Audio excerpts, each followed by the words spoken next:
WWE's pay-per-view Battleground is this Sunday. Welcome back, everyone. This is Jason. Before I get into this preview predictions video, I just want to say thank you to all my viewers. My channel the other day just went above 100 subscribers. Now that may not seem like very much, but for me, I've been doing this just over about a year now. About a year I've been doing this. So just want to say thank you. Uh, for taking the time to watch my videos and liking, subscribing, whatever you're doing. Uh, Thank you. I greatly appreciate it. Um, and the channel is also closing in on 10,000 video views, so pretty stoked about that too. So and that was my goal, to hit 100 subscribers by the end of summer. So just want to say thank you. So all right, this pay-per-view Battleground is this Sunday, and it's a pretty stacked card in my opinion. These compared to last year, in my opinion, I think the WWE is doing better as far as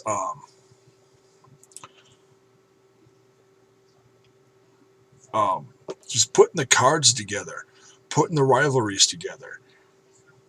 Last year, it seemed like there was a string of 3 or 4 pay-per-views. It was either during the summer or during the fall. I can't remember. But man, it was like every 3 weeks there was a pay-per-view, and there were barely any rivalries put together well. Everything was slopped together last second. I mean, the matches were okay, but you gotta give the viewers a reason to watch. You can't just, oh, okay, well, here's a match and we decided on this match last minute. It's like, they're sitting there complaining about their numbers and the lack of network subscribers. Well, and you got to put better effort into your writing and make these rivalries. You got to make them want to watch, and I think they're getting better at that. Not by leaps and bounds, but I think over the course of this last year, they have been better, and the talent's better. I think they're getting rid of some of the dead weight. Not saying that all the guys they got rid of was dead weight. I'm not saying that, but I think there was some dead weight in there, and they're bringing the cream to the top. So we'll see how this goes leading into SummerSlam. But first, let's talk about Battleground. So they got the kickoff show. We got Cameron versus Naomi. Now, this is the last ditch effort to squeeze every ounce of funkadactyl, or the funkad whatever, the Planet Funk, squeezing that Planet Funk from his last whatever, I don't know. I really don't think anybody cares about this. I mean, I'm sure there are people out there that like them on the show Total Divas. I enjoyed watching Sweet Tea and Brodus Clay for what it was worth, and these guys. And, for once, whether you loved them or hate them, it was something that the little kids could finally get into. And now this entire group has pretty well, come to an end. Brodus Clay is no longer employed with the WWE. Albert, Sweet Tea, whatever you want to call him. Now they call him Jason Albert, excuse me. He's doing commentary down in NXT. He's in a suit. He's got some specs on. He's doing a great job. Um, he's not the best by any means, but he's doing okay. You know, I think he's getting better. He's changing up. He's making his, you know, making his career worth something now that he's, you know, out of the ring. Oh, one other thing, I know I'm off subject here a little bit, but I heard he's training the big guys down there, and that's great because Tensai's, I think he's underestimated. I really think he is because his time down in Japan, unfortunately, they didn't do a whole heck of a lot with him when he came back, but I think he's underrated. Um, so at least they got a big guy down there to help the new big guys down there. You need that. You can't throw some, you know, 5 foot tall guy training a monster in the ring. It's not going to help him. You got to throw another monster in the ring and, you know, show him how it's done. So, okay, back on track. Cameron versus Naomi, the last of Planet Funk. This has been building over the course of the last few weeks. And this is one where you didn't know if it was going to be a rivalry, whether it was going to make the pay-per-view or not. I'm kind of surprised it did. So, but I'm not surprised it made the kickoff show. So, you know, this is a hard one to call. This one really could go either way, and I don't think the fans really care that much. As I was writing notes for this, I didn't pick a winner, but for the sake of the video, I'll pick one. So we'll say, here's my pen. I got a pen around here somewhere. I'll say, well, Cameron's been a complete brat this whole time, and just, you know, we'll say, I need to clean this up. Anyways, we'll say Naomi's gonna take this one. You know, and it's not going to really boost her any. You know, Cameron going heel, being a bitch, being a brat, whatever. She's not that great of a wrestler, so I'm glad she's doing something with her personality because, you know, I don't think she's horrible, but she needs to work on her stuff. You know, Naomi at least is athletic and she's showing some progress. I think all the divas are, but Cameron's got a way to go before she's any AJ Lee or Paige. So, yeah, not too much else to say about that. Naomi's going to take this one, I think. Then we're on to the main card. We've got Rusev versus Jack Swagger. And this has been building nicely. Jack Swagger, I think Rusev has finally met his match. You know, he's been taking out guys left and right. Big E, Kofi Kingston, you name it from the mid card. He's completely slaughtered them.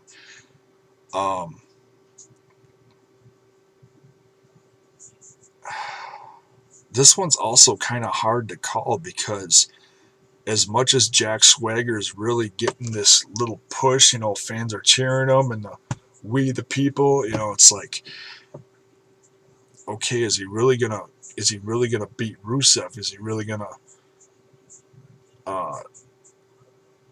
you know, dominate Rusev for once? I don't know. It's, you know, if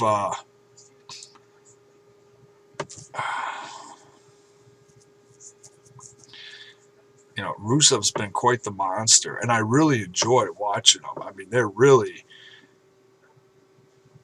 I mean, the crowd this week on Raw is really, you know, booing the heck out of them. And at first, when they said they were going to do this, I don't know what the heck they called it in the ring, the face off. You know, they're at the podiums, whatever they called it, El Dante or whatever they called it. I was like, well, this is just going to be, you know, boring. But no, it was actually pretty entertaining because well, Swagger's just doing his thing, standing there looking tough, but uh, he's gonna go over well. I think Swagger is finally gonna beat Rusev, and Rusev is finally in his match. If Rusev if Rusev does win, then my prediction for like SummerSlam is going to be like Mark Henry versus Rusev, and you're finally going to see Rusev lose. But for now, I'm going to say I think Swagger's going to go over in this one. Um, Seth Rollins versus Dean Ambrose. Uh, in my opinion, this has the potential.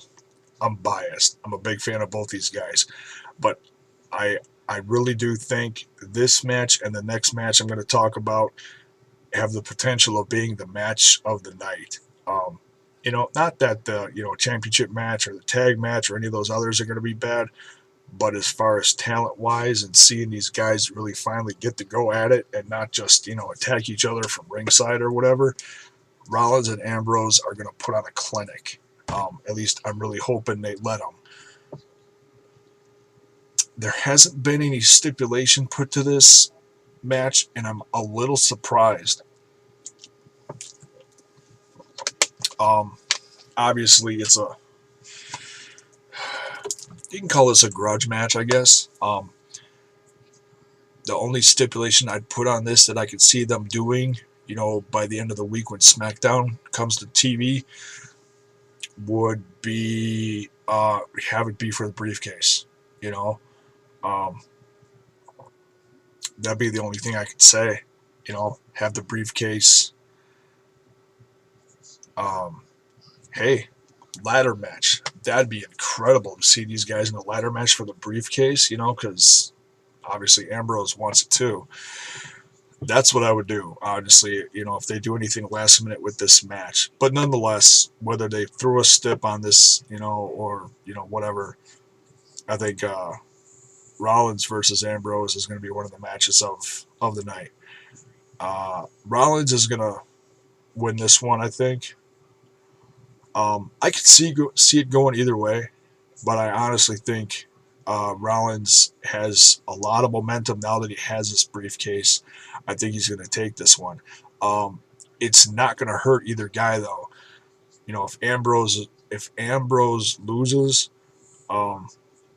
it's not going to hurt his fan base at all. He's really over with the crowd, and that's great to see. It really is. I'm still not used to it. I'm used to everybody, booing the hell out of him over the course of the last year and a half. And up until this last, like WrestleMania, seeing the Shield go over like crazy and just gain momentum.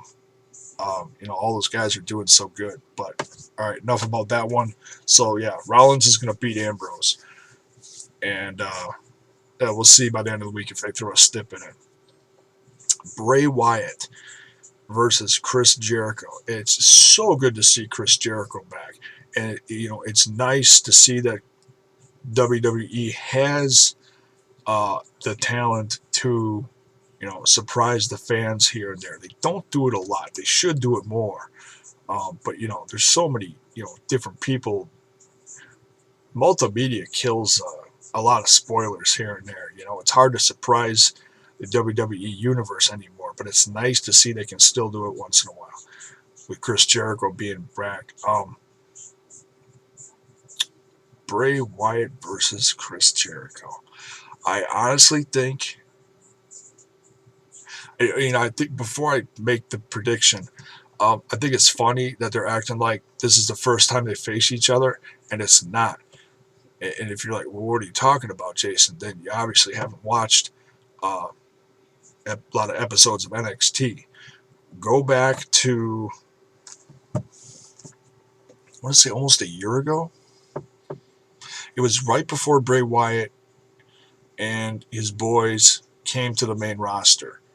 He had a match with Chris Jericho, and it was right before Bray Wyatt came to the main roster, and it was right before Chris Jericho left.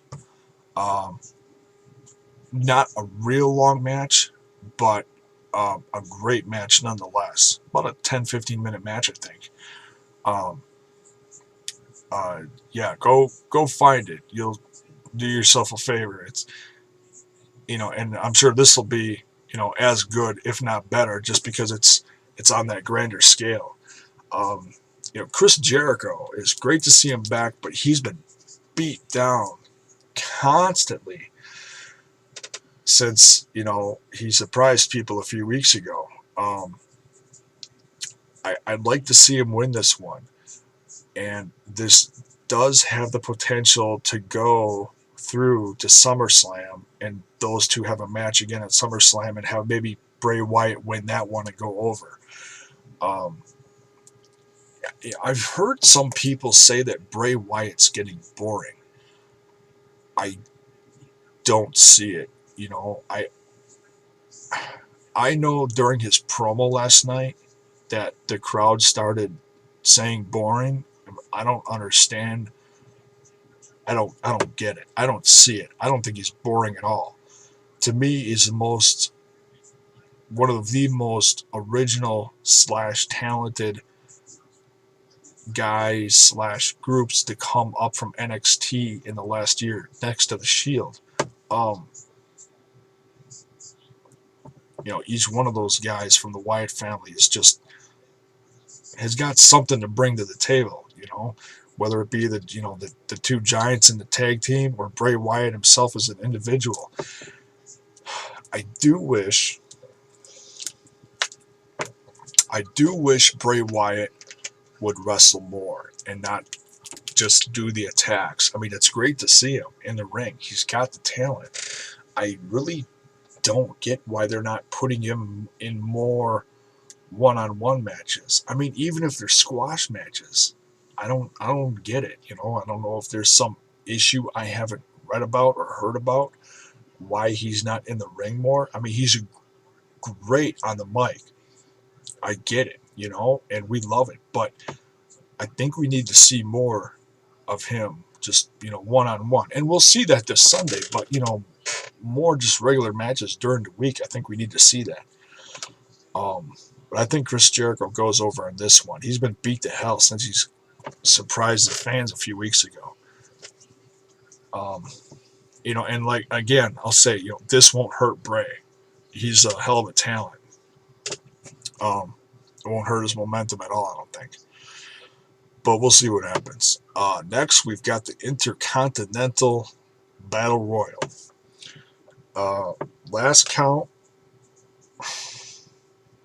I counted the list of guys in the match, and it's over 20. I think it was like 21 or 22. And I'll say this, the booking for this Battle Royal has been pretty good. It's, highlighted a few people.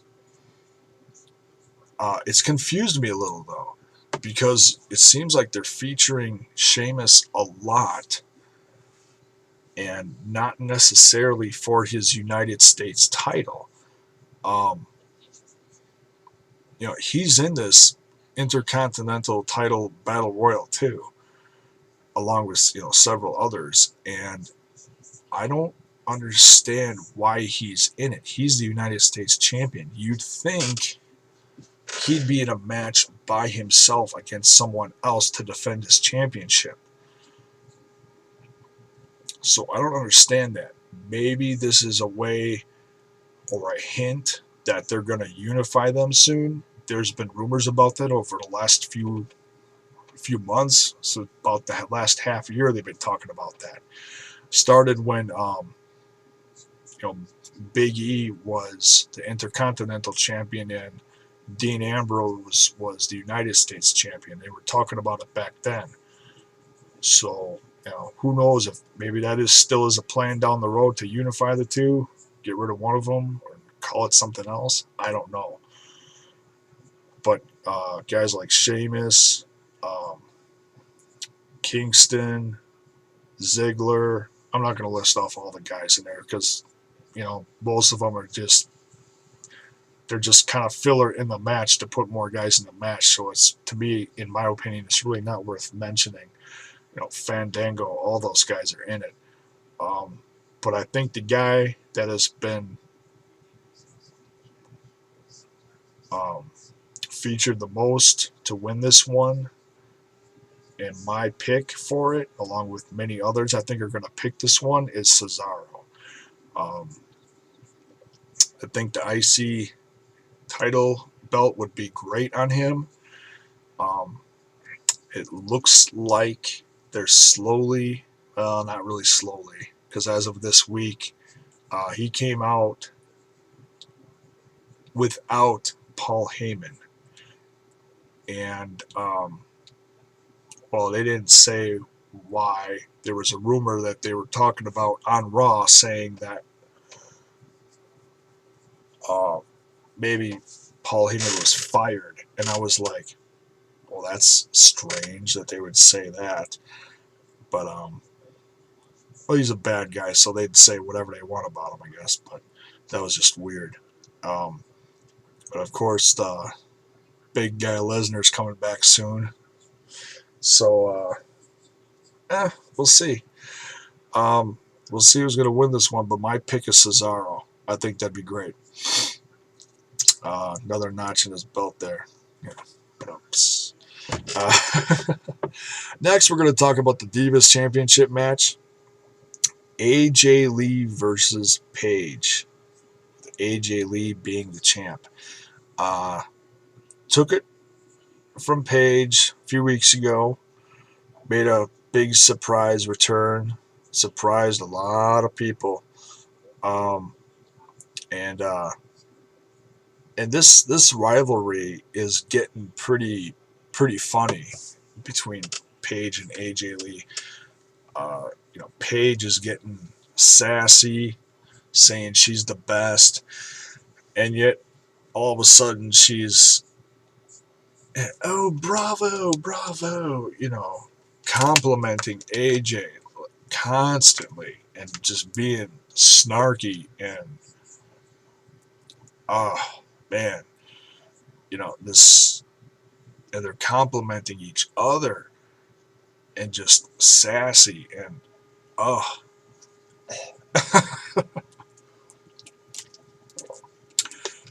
Who can be the sassier and the nastiest bitch out of the two? Paige does it well. She has the potential to be a much better heel, I think, than a face, in my opinion. And AJ, I think everybody's just happy to see her back. And of course, every time she's out there, everybody's screaming CM Punk. Well, now he's officially done with the WWE, officially, because his contract is up and he's been put on the alumni page. So, now that fans are dealing with that, we'll see if they still cheer him or what. We'll see. I think AJ Lee's going to keep the title for a while. I don't know. I don't know if she's going to keep it as long as she did before. She's the longest rating Divas Championship, but I think she's going to keep this one for a while until. Oh man, it's a tough one. I don't know who they would give it to, or have it take away from. I don't know. That's a subject for another time, I guess. Hard to say. But yeah, AJ is going to take this one take it and keep her belt, beat Paige. Next, 2 out of 3 falls, the Tag Team Championship match. The Usos versus Luke Harper and Eric Rowan. I've heard some people say, oh, the Usos are boring. But you know what? Every time they come out, they get a good pop. They're fun to watch in the ring. They have been for the last, several years. They've been, 4 or 5 years they've been in the WWE ring. I don't know. I don't get the boring thing. I think they come out with a lot of charisma each time and put on a hell of a show. I think this tag team rivalry has been one of the better ones lately, in my opinion. You can agree to agree or agree to disagree, I guess. But I think uh, Harper and Rowan are going to finally take it from the Usos. And they'll have them the rest of the summer. Um, Makes you wonder, because looming in the shadows is the Ascension from the NXT Tag Team Champions. You got to wonder when they're going to bring them up. And I've got a feeling, sometimes they bring up people out of the blue. Sometimes you see promos for some people. I think the Ascension would do great with some well done promos, but I almost wonder if they would do better if they just, showed up out of the blue and beat the hell out of whoever. Um, I have two, powerful guys like the Ascension go up against a big team like Harper and Rowan. Oof, that could be good. Um, I got to pump the brakes on that. You don't know what they're going to do, but it'd be great to see. A little prediction for the future there. But yeah, I think Harper and Rowan are going to take it from the Usos. 2 out of 3 falls. Should be a great tag team match. Ton of action. Could even be no DQ. Who knows what they're going to do with this match, but we'll see what they do. But I think we're going to have new tag team champions. Last but certainly not least, we've got the WWE World Heavyweight Championship title match. Fatal 4-Way. That should be a no DQ. At least I'm assuming it is. John Cena, Roman Reigns, Kane, and Randy Orton. Well, we already know what the main event is for SummerSlam, so I could end this video right now and just say, yep, it's John Cena. Thanks for watching. Good night. But I do have to say, I think the rivalry of these 4 people has made it possible to make you wonder if they're really going to go that way. Roman Reigns, you take all 4 guys, you put them in the ring next to each other, and you point to each guy, and every single one is going to get booed out of the damn building except for Roman Reigns. The fans love Roman Reigns, period. End of subject. I think he's really gaining momentum. He's really becoming over with the crowd. The chicks love him. Oh my God. The freaking wet hair and the tattoos going nuts over him. You can tell it. You can hear it. I think the only ones that still love John Cena are the little kids. Well, he's great with the kids. I'll give him that. But fans want to see something new, and unfortunately, we're not going to see anything new until God knows when. But it's funny to see the tension inside the group of the Authority between Kane and Randy Orton. So yeah, I think you're going to see a lot more this Sunday. But overall, I'd say not just fans cheering, but how they're playing this all out, in my opinion, it really makes you wonder if they're going to give it back to Randy Orton. I mean, the guy's great. He's been a better champ at other times. His last championship run has not been one of his better ones. So, hey, this is the WWE. You never know what's going to happen. They could give it to any of these guys. Kane ain't going to be around much longer. They could give it to him for one last run. Give it to Reigns and have him run with it for a while. Give it back to Randy Orton. But I don't think any of that's going to happen. I think they're going to keep it on John Cena and have Brock Lesnar come back this Monday alongside with Paul Heyman and start the rivalry going into SummerSlam. And like I said, that's another story for another time. But yeah, Cena's gonna take it this time. He's gonna keep the title. As much as many of us would like to see something different, something more exciting, something new, something fresh, I think we're gonna have to wait. Could we also see Rollins try to cash it in after this match? I think there's a good chance of that. But I don't think Rollins is gonna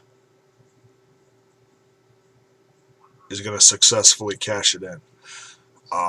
Hey, you never know though. We could really see something new this Sunday at Battleground. But top to bottom, pretty solid crowd. I think the rivalries are good. There's going to be a lot of action, and I think we're going to see some new tag champs, if anything, as far as title changes. But yeah, good show. Really going to enjoy this. And so yeah, let me know what you think in the comments below. Who you think is going to come out on top? Agree, disagree, like, dislike, whatever. Thanks for watching, guys. We'll see you soon.